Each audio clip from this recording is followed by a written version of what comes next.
हर साल हज़ारों startup launch होते हैं, एनर्जी आपकी हाई है, फाउंडर्स मोटिवेटेड है, इन्वेस्टर्स इम्प्रेस है, ये चीज़ देखी जाती है। लेकिन सिर्फ 10% ही सर्वाइव करते हैं सीरीज ए तक, और बाकी बाकी आपके यूँ मान लो कि ख़त्म ही हो जाते हैं।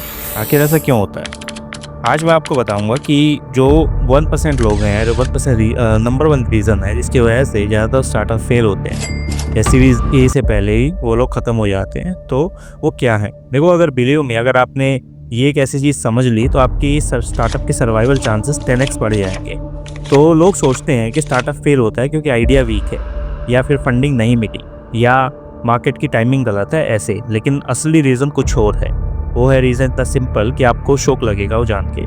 स्टार्टअप फेल नहीं होते, ये बेसिकली आपके कॉम्पिटिशन की वजह से पिछड़ जाते हैं। एक तो ये चीज़ होगी, लेकिन वो बेसिकली फेल होते हैं प्रोडक्ट फाइंड करने में जो उनके कॉम्पिटिशन को बीट कर पाए। बस यही एक गेम है। अगर आपका प्रोडक्ट मार्केट के प्रॉब्लम को सोल्व नहीं करता, चाहे कितनी भी फंडिंग हो, कितना ही बड़ा हो या कितना ही बड़ा हाइप हो, वो कंपनी टिकती नहीं है। एक छोटा एग्जांपल लो, 2012 में एक स्टार्टअप लॉन्च हुआ, बेसिकली आपका लग्जरी कैब सर्विसेज का, सिर्फ हाई एंड यूजर्स के लिए। फाउंडर ने सोचा कि रिच लोग हमेशा प्रीमियम सर्विस प्रेफर करेंगे, लेकिन प्रॉब्लम ये थी कि मार्केट छोटा था, डिमांड इनफ नहीं थी। 3 साल में बंद हो गया और वहीं के वहीं आपका स्टार्टअप पूरा ख़त्म। दूसरी तरफ ओला और उबर ने सेम प्लेस पे, सेम स्पेस में, लेकिन प्रॉब्लम सोल्व किया मासेस के लिए।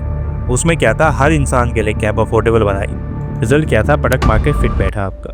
और यही जो रीज़न था, इसी को बोला जाता है आइडिया। छोटा हो या बड़ा इंपॉर्टेंट नहीं होता, जो प्रॉब्लम कितनी रियल है और किस कैसे उसको सोल्व कर रहा है वो ज़्यादा इंपॉर्टेंट है। अब जैसे आप फैक्ट्स भी देखोगे, सीबी इनसाइट के रिसर्च के हिसाब से भी 42% स्टार्टअप्स हैं वो फेल हो जाते हैं क्योंकि मिसरीड करते हैं मार्केट की नीड्स को।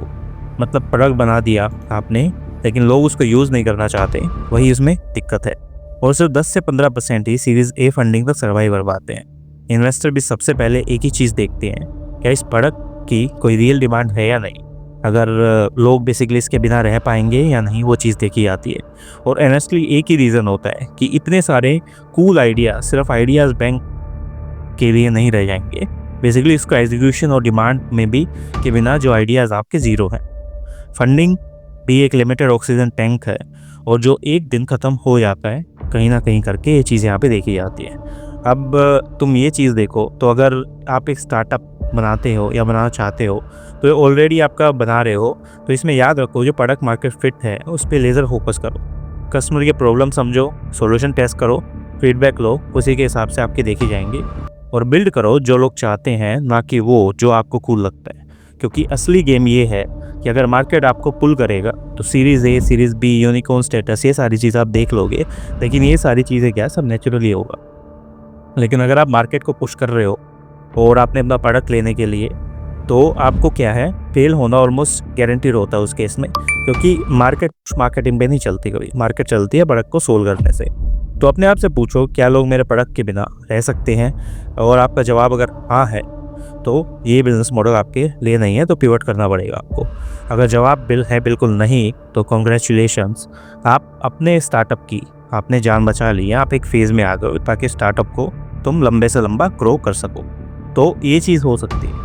अब मिलते हैं नेक्स्ट वीडियो में। और अगर आपको स्टार्टअप से रिलेटेड सर्विसेज चाहिए सारी, तो ibankers.com आपके लिए है। आपको फंडिंग से लेके हर चीज़ में हम लोग हेल्प करेंगे, स्टार्टअप से रिलेटेड या बाकी चीज़ें हैं। तो मिलते हैं नेक्स्ट वीडियो और मोर अपडेट्स।